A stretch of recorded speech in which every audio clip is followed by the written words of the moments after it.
বহু মানুষের নাম এসআর থেকে ডিলিট হয়েছে, আপিল করেছেন, আপিল পেন্ডিং আছে, এখনও পর্যন্ত অনেকে ডিসপোজ হয়নি, সেই নিয়ে অনেকে চিন্তিত। অনেকে ভাবছেন যে হাইকোর্টে মামলা করলেই হয়তো আমার দ্রুত ব্যবস্থা হবে। বিষয়টা সেটা নয়, বিষয়টা হচ্ছে আগে আপনাকে আপনার আইনজীবীর কাছে পরামর্শ নিতে হবে, আপনার কেসে কতটা কি মেরিট আছে ব্যাপারটা দেখার আছে, তারপরে আপনি মামলা করবেন। মামলা করলেই যে সব কিছু সমাধান হয় তা নয়, আগে দেখতে হবে কেসে মেরিট কতটা আছে, এটা বুঝে তারপরে আপনি মামলার জন্য প্রিপারেশন নিন। আর তবে আমার ব্যক্তিগত ওপিনিয়ন যে মামলা করার আগে আপনি যে আপিল করেছিলেন, অ্যাপিলেট ট্রাইব্যুনাল আপিল পেন্ডিং আছে, কারোর আপিল ডিইওর কাছে পেন্ডিং আছে, আপিলের নামে আপনি যেটা জমা দিয়েছিলেন, আমি বারবার বিভিন্ন ভিডিওতে বলেছিলাম যে সেটা প্রকৃত অর্থে ঠিক আপিল বলা যায় না, কারণ খুব সংক্ষেপে আপনি কয়েকটা লাইনে লিখেছেন। প্রকৃত আপিল লেখার একটা তার সিস্টেম আছে।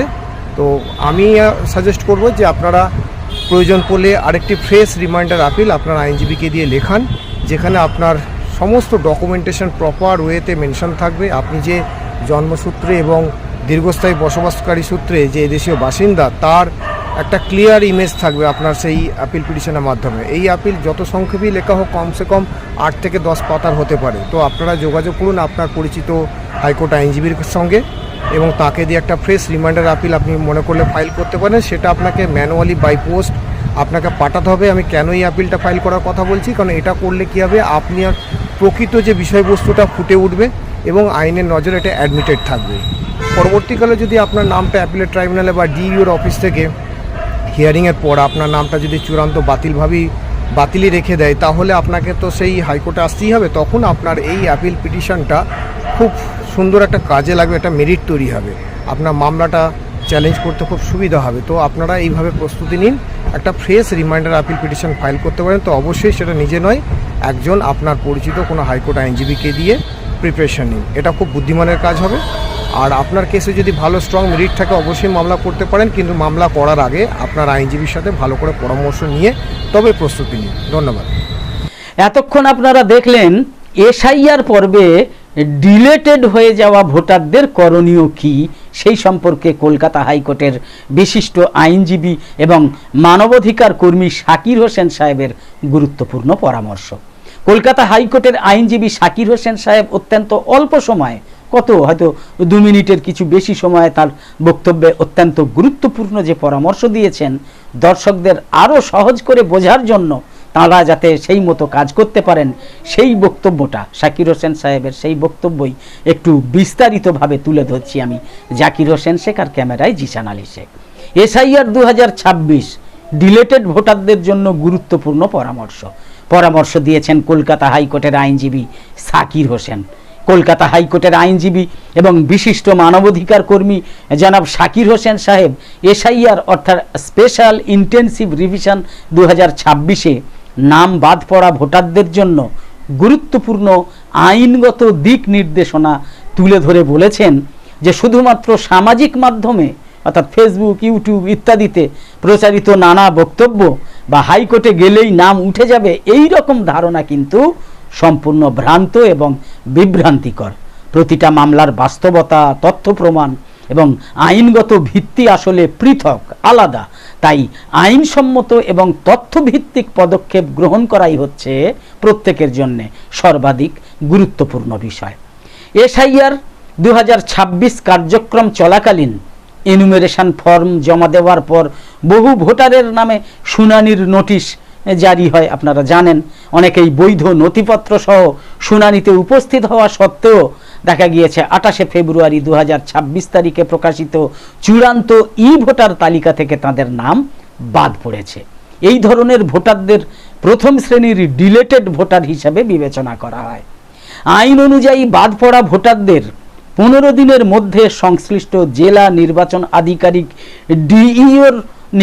ডিইওর নিকট আপিল করার সুযোগ ছিল এবং বহু ভোটার অফলাইন এবং অনলাইন উভয় পদ্ধতিতেই আপিল করেছেন। কিন্তু বাস্তবে দেখা যাচ্ছে বহু ক্ষেত্রে আজ পর্যন্ত কোনো শুনানির নোটিশ দেওয়া তাদের হয়নি। কোথাও শুনানি হলেও কোনো রিজনেড অর্ডার বা স্পিকিং অর্ডার প্রদান করা হয়নি এবং অনেক ক্ষেত্রেই নাম অন্তর্ভুক্ত বা বর্জনের চূড়ান্ত ফলাফলও প্রকাশিত হয়নি। অন্যদিকে কি দেখা যাচ্ছে, যাদের নামের পাশে 28 ফেব্রুয়ারি 2026 তারিখে আন্ডার অ্যাডজুডিকেশন আন্ডার অ্যাডজুডিকেশন দেখানো হয়েছিল, তাদের ক্ষেত্রে মোস্তারি বানু বনাম জাতীয় নির্বাচন কমিশন মামলায় মহামান্য সুপ্রিম কোর্টের নির্দেশ অনুযায়ী নির্ধারিত অ্যাপিলেট ট্রাইব্যুনাল অথরিটির নিকট আপিল করার সুযোগ ছিল।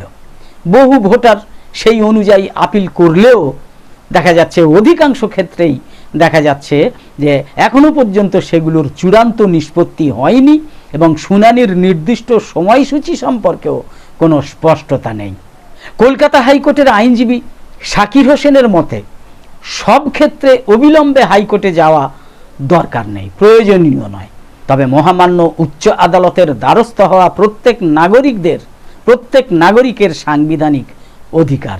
হাইকোর্টে যাওয়ার আগে মামলার আইনগত ভিত্তি, সংশ্লিষ্ট কর্তৃপক্ষের ব্যর্থতা, নথিপত্রের প্রস্তুতি এবং বিচারিক হস্তক্ষেপের প্রয়োজনীয়তা, এই সব বিষয়গুলো কিন্তু বিবেচনা করা অত্যন্ত জরুরি।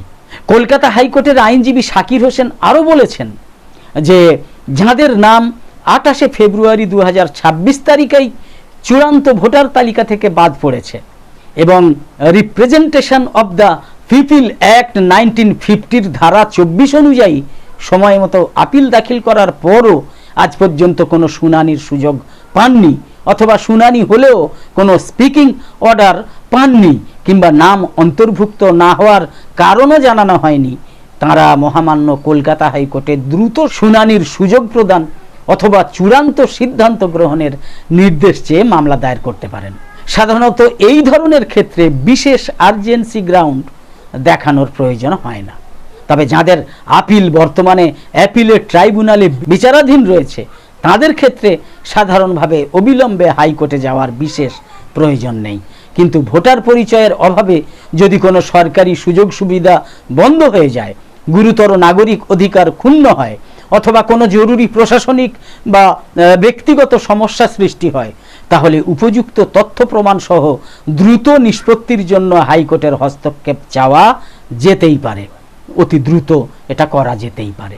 বর্তমান পরিস্থিতিতে সবচেয়ে গুরুত্বপূর্ণ করণীয় হলো নথিপত্রের সমস্ত অসঙ্গতি আগে সংশোধন করে নেওয়া, অর্থাৎ মামলা উত্থাপন হওয়ার আগে সেইগুলো সংশোধন করে নেওয়া।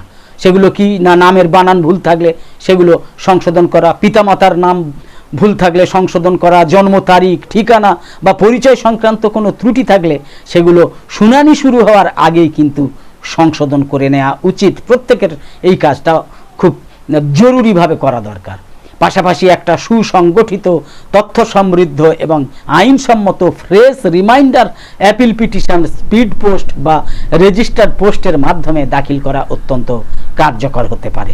এই ফ্রেশ রিমাইন্ডার অ্যাপিল পিটিশনে নাগরিকত্বের ভিত্তি, জন্মসূত্রে ভারতীয় হওয়ার প্রমাণ, বংশ পরম্পরায় দীর্ঘস্থায়ী বসবাসের তথ্য, পূর্ববর্তী ভোটের রেকর্ড, সমর্থনকারী নথিপত্র এবং নাম বাদ পড়ার প্রকৃত কারণ এবং তার ব্যাখ্যা বিস্তারিতভাবে তুলে ধরা সম্ভব।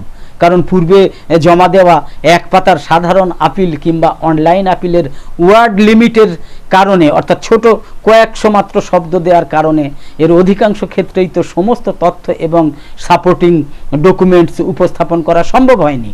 আইনজীবী শাকির হোসেনের মতে একটা শক্তিশালী এবং আইনসম্মত ফ্রেশ রিমাইন্ডার অ্যাপিল পিটিশন কেবল কর্তৃপক্ষের কাছে মামলার প্রকৃত অবস্থায় স্পষ্ট করে না, বরং ভবিষ্যতে আদালতের দ্বারস্থ হওয়ার প্রয়োজন হলে সেটা অত্যন্ত গুরুত্বপূর্ণ এবং সুরক্ষামূলক নথি হিসাবেও কাজ করতে পারে। তার বক্তব্য হচ্ছে, ভয়, গুজব বা বিভ্রান্তির ভিত্তিতে নয়, বরং আইন, তথ্য প্রমাণ এবং সঠিক কৌশলের ভিত্তিতেই পদক্ষেপ নেওয়া উচিত। এটা সাধারণ মানুষকে, যারা এই ভুক্তভোগী তাদের কিন্তু এটা বুঝতে হবে। প্রতিটা মামলায় নিজস্ব বাস্তবতা এবং আইনগত অবস্থান আলাদা, তাই প্রয়োজন হলে অভিজ্ঞ আইনজীবীর পরামর্শ নিয়ে যথাযথ নথিপত্র সহ সঠিক আইনি পদক্ষেপ গ্রহণ করাই হবে সর্বাধিক যুক্তিসঙ্গত এবং কার্যকর পথ। একদম শেষে বলি, নিউজ নির্ভীকে আমাদের নিয়মিত উপস্থাপন করা বিশেষ প্রতিবেদন ভালো লেগে থাকলে ইউটিউবে নোটিফিকেশান পেতে সাবস্ক্রাইব করে পাশের বেল আইকন অন করে অল সিলেক্ট করে রাখুন। আর ফেসবুকে লাইক বা ফলো করে আমাদের আরও নতুন নতুন ভিডিও বানাতে এবং লাইভ সম্প্রচারে উৎসাহিত করতে লাইক, কমেন্ট এবং বেশি বেশি শেয়ার করে সঙ্গে থাকুন। তো আপাতত শেষ করছি। কামনা করি সকলে সবসময় খুব ভালো এবং সুস্থ থাকুন, সাবধানে থাকুন। ধন্যবাদ।